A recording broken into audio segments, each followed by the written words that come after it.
Selamat pagi saudara yang dikasihi Tuhan. Jumpa lagi pada hari Selasa tanggal 8 September 2020. Puji Tuhan, pagi hari ini saya rindu kita menemukan Efesus pasal 6 ayat yang ke-10. Perikopnya perlengkapan rohani. Firman Tuhan berkata sebagai berikut.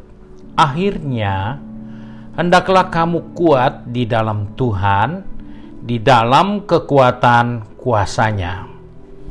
Kita menemukan suatu ajakan, satu himbauan yang diungkapkan oleh Rasul Paulus kepada jemaat di Efesus supaya mereka tetap kuat. Pertanyaannya, untuk apa kita ini kuat? Apakah kita dalam situasi yang tidak nyaman? Apakah kita dalam situasi yang berperang sehingga kita diingatkan untuk kuat? Alkitab mengatakan kita harus kuat karena kita mengerti, Alkitab katakan iblis itu, si penggoda kita, dia selalu ada.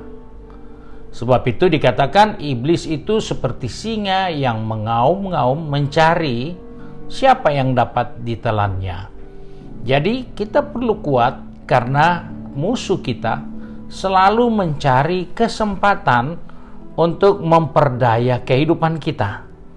Nah, hal yang kedua, kenapa saya dan saudara harus kuat? Karena kita menemukan keadaan tidak selalu sama. Hari ini tidak sama seperti kemarin. Tidak sama seperti minggu lalu, tidak sama seperti tahun lalu. Segala sesuatu mengalami perubahan. Nah, sebab itu kita perlu kekuatan, kita perlu daya tahan, kita perlu kemampuan. Nah, hal yang tidak kalah penting, kenapa kita harus kuat? Karena jelas, hanya yang kuatlah yang selalu menang. Ini tidak bisa diganggu gugat, karena yang kuat pasti dia menang. Nah, saudara-saudara yang dikasihi Tuhan, kita menemukan nasihat Paulus supaya kita kuat. Kuat di sini bukan berbicara tentang kekuatan kita, tetapi diingatkan untuk menggunakan kekuatan, untuk melatih supaya jadi kuat. Nah, inilah yang kita perlu perhatikan, bahwa kita memang tidak kuat, tetapi kita harus melatih supaya kita menjadi kuat. Kita harus memperdayakan potensi yang menjadi kuat dalam diri kita. Memang kita lemah, tapi kalau kita melatih terus, maka kita pasti kuat. Semua yang memiliki potensi untuk badannya menjadi kekar, ototnya menjadi besar, kemampuannya menjadi lebih dari yang rata-rata, itu bukan karena lahirnya sudah seperti itu, tetapi karena dia memberdayakan kekuatan yang tidak seberapa. Karena tidak mungkin kita langsung bisa mengangkat beban yang terlalu berat. Kita harus mulai dari beban yang ringan. Dan itulah yang diingatkan oleh Rasul Paulus, hendaklah kamu kuat di dalam Tuhan, di dalam kekuatan kuasa-Nya. Kita sebagai orang percaya memang kita tahu bahwa kita ini orang biasa, tetapi di dalam Dia ada kekuatan yang akan menjadi lebih kuat jika kita gunakan, jika kita melatih diri kita, jika kita memperdayakan hal-hal yang Tuhan berikan dalam diri kita. Sebab itu, saudara yang dikasihi Tuhan, kita perlu melatih, karena iblis tidak pernah diam. Kenapa kita harus melatih? Karena kita harus membaharui kekuatan kita.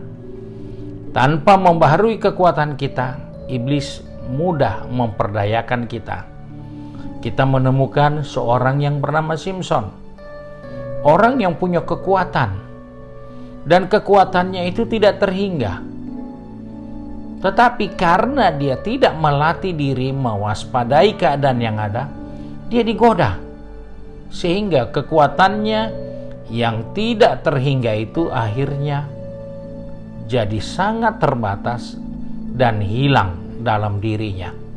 Dia perlu beberapa waktu lamanya untuk mengembalikan kekuatannya. Ini adalah gambaran dari kehidupan kita sebagai orang percaya.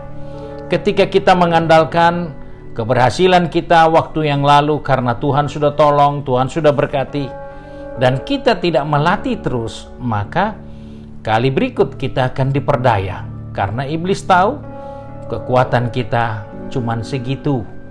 Padahal Alkitab katakan di dalam Dia kita dapat menanggung segala perkara. Tetapi kuncinya melatih diri. Karena hal ini penting untuk saya dan saudara. Kita harus kuat karena saya katakan tadi, keadaan tidak selalu sama. Alkitab katakan tidak ada sesuatu yang kekal di dunia ini. Selalu terjadi perubahan. Selalu terjadi hal-hal yang kita tidak pernah menduga sudah terjadi. Karena dunia ini tidak ada yang bisa tinggal untuk kekal selama-lamanya.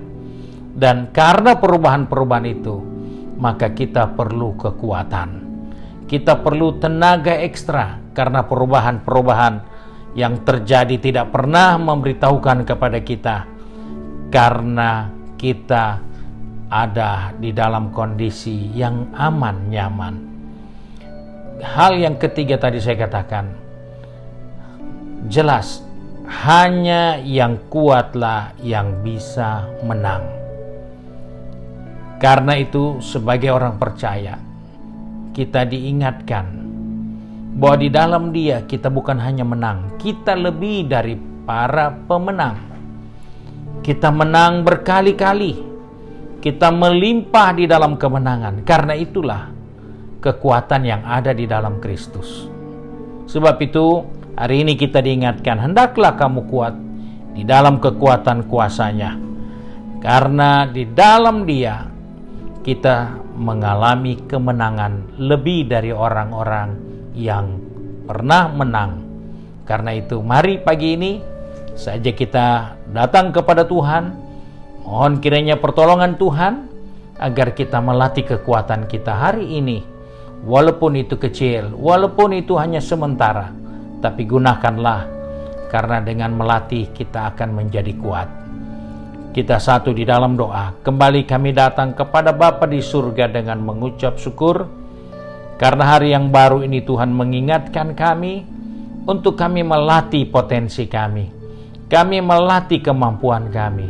Kami melatih kekuatan yang kami miliki di dalam Engkau, supaya kami boleh kuat dan makin lama makin bertambah kuat, karena kami telah melatih kehidupan ini di dalam iman kami kepadamu Bapa.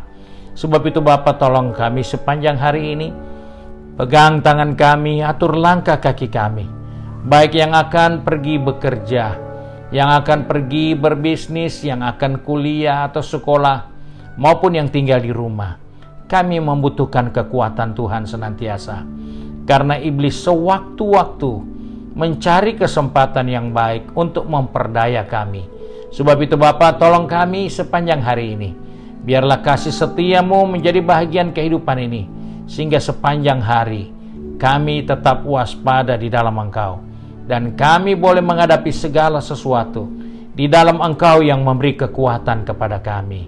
Terima kasih Bapa untuk penyertaan-Mu. Terima kasih untuk pertolongan-Mu bagi kami. Sebab itu kami bersyukur dan kami berdoa di dalam nama Tuhan Yesus Kristus, Juru Selamat kami, Majikan yang baik dan setia. Haleluya. Amin. Puji Tuhan. Saudara-saudara yang dikasihi Tuhan, hari ini merupakan hari ibadah bagi kaum pria Bethesda yang akan dimulai pada jam 6 sore. Juga akan disiarkan melalui YouTube channel atau Facebook page GPD Bethesda Makassar, yang saudara dapat ikuti di ruangan Alfa Omega. Tuhan Yesus memberkati.